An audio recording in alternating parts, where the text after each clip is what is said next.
Gestão por competência tem uma abordagem que eu gosto muito, o pessoal da Universidade de São Paulo, da USP, ele entende um pouquinho diferente de alguns outros autores. Eu gosto muito desse modelo, onde ele diz o seguinte, ó, existe uma evolução nesse conceito de gestão por competência. Né? Então ele diz, ó, o que antigamente se chamava, e muitos autores ainda chamam de competência, que são os conhecimentos, habilidades e atitudes, é o que ele chama de capacidade. Então ele diz, ó, todo ser humano ele vai, ao longo da sua vida, da sua jornada profissional, desenvolver capacidades. Ele vai fazer cursos, certificações, ele vai aplicar na prática, ele vai desenvolver habilidades, né? Ele vai ter atitudes, proatividade, resolução de conflitos, ou seja, um conjunto de atitudes, um conjunto de habilidades, um conjunto de conhecimentos. Isso é o que dá à pessoa a capacidade de entrega de soluções, de entrega de resolução de problemas, etc. Porém, o que efetivamente nos dá, do ponto de vista de capacidade para a organização, o que vale não é a capacidade da pessoa, mas sim, ou seja, não o input que ela tem, mas o output que ela gera. Quantas pessoas por aí têm grandes cursos de graduação,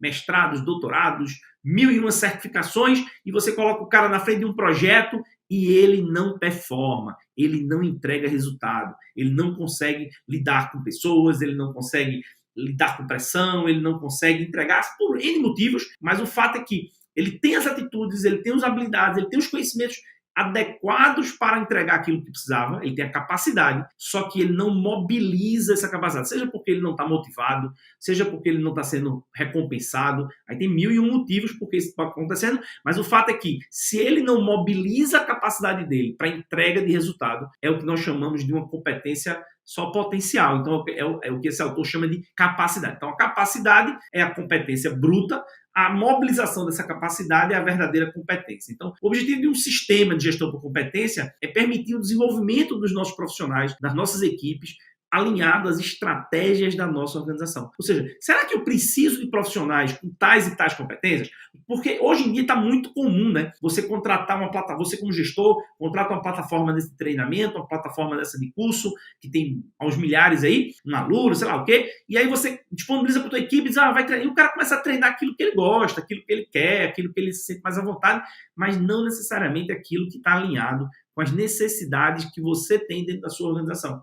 Então, isso é um ponto-chave, é um ponto importante dentro do processo, tá bom? Então, fica ligado que a gestão por competência ela não é só desenvolver competência para qualquer coisa, mas sim a competência alinhada a um conjunto de estratégias. Uma vez que a gente entendeu o conceito de competência, né? A competência bruta, que é a capacidade, a competência aplicada, o que a gente tem que fazer, então, para fazer esse trabalho por gestão de competência, né? A gente precisa entender que se a capacidade ela é medida como o conhecimento, habilidades e atitudes, e a competência elas são ligadas, muito mais ligadas às atribuições e responsabilidades de entrega daquelas pessoas, e eu preciso fazer isso baseado em papéis. Então, imagine dentro da tua organização que você tem lá um conjunto de pessoas que assumem papéis, né? Assumem certos chapéus dentro da organização. O cara é um DevOps, o cara é um desenvolvedor de software, o cara é um testador, e ele eventualmente pode ter mais de um papel associado à mesma pessoa. Mas para cada papel, eu vou mapear quais são as capacidades que aquele papel precisa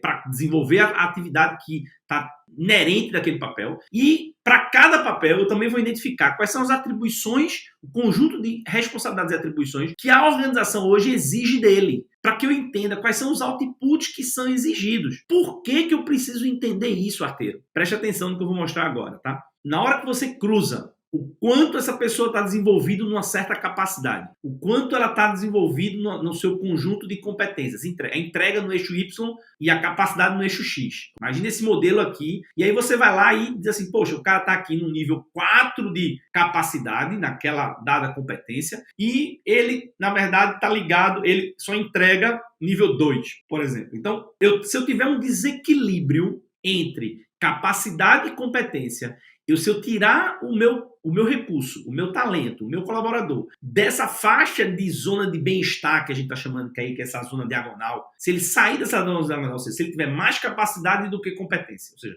mais conhecimento, habilidades, super conhecimento, super certificações, mas não entrega nada. É o cara que está aqui nessa parte de baixo do gráfico, tá? Esse cara, normalmente, ele está aborrecido, esse cara está frustrado, esse cara está ansioso, ele gera ansiedade nele. E ele está frustrado por quê? Porque ele tem um alto nível de capacidade, só que a organização, por algum motivo, não o faz entregar essa capacidade, entregar esse output. Então isso gera nesse cara isso aí.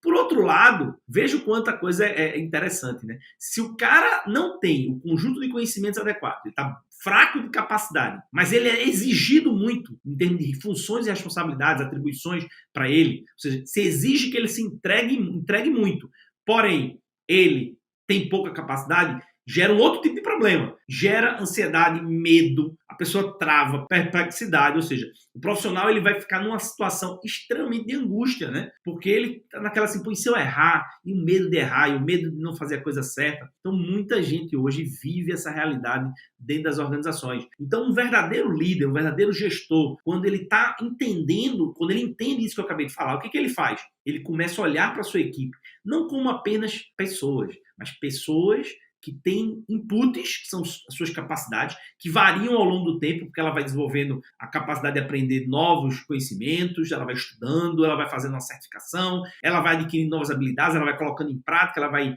praticando, ela vai desenvolvendo, através de alguns programas de capacitação, muitas vezes a própria empresa, certas atitudes, o próprio amadurecimento profissional, vai dando a ele um senso de responsabilidade maior, uma atitude proativa, um foco em resultado, né, uma capacidade de que a gente chama de competências comportamentais, né? Então ele vai adquirindo os soft skills e os hard skills, que vai dando a ele um conjunto de capacidade. Então o soft skill é um conjunto de competências que estão ligadas mais às atitudes, estão ligadas às competências comportamentais, o quanto eu me relaciono, o quanto eu lido com as situações do meu dia a dia. Então tem tudo a ver com os meus soft skills. Hoje, cada vez mais, os profissionais estão sendo contratados por soft skills e não por hard skills. Por quê? Porque hard skills são mais fáceis de serem adquiridos. Ou seja, é mais fácil eu treinar uma pessoa numa tecnologia, dar um treinamento, colocar ele junto de outra pessoa para aprender a desenvolver aquela habilidade naquela tecnologia, do que ensinar aquela pessoa a ser proativa, do que ensinar aquela pessoa a trabalhar em equipe, do que ensinar aquela pessoa ter um foco em resultado, a ser objetiva, a ser analítica ou não ser analítica, dependendo da função que você tem ou exige uma coisa ou outra, ser mais sintético, mais objetivo. Esses são comportamentos que a gente precisa. Então, quando a gente hoje está fazendo uma gestão de uma equipe, a gente precisa parar, olhar e perceber. Cada pessoa daquela tem um conjunto de inputs, que são esses soft skills e esses hard skills que ela tem, que dá a ela a capacidade dela. Se eu não equilibrar essa capacidade dela com o que eu vou exigir de atribuições e responsabilidades para ela, eu vou gerar um profissional em desequilíbrio de bem-estar dentro da minha organização. Ou seja, eu não vou ter uma equipe de alta performance. Se eu quero ter uma equipe de alta performance, eu tenho que estar naquela zona do gráfico aqui, ó, mostrando para vocês novamente, eu tenho que transitar nesse gráfico aqui no meio. O ideal é que eu vá aumentando as funções e responsabilidades à medida que as pessoas vão aumentando a capacidade delas. Então, eu vou mantendo o equilíbrio e essa pessoa vai evoluir neste sentido aqui, dentro de uma dada competência. Então, essa competência pode ser N outras competências.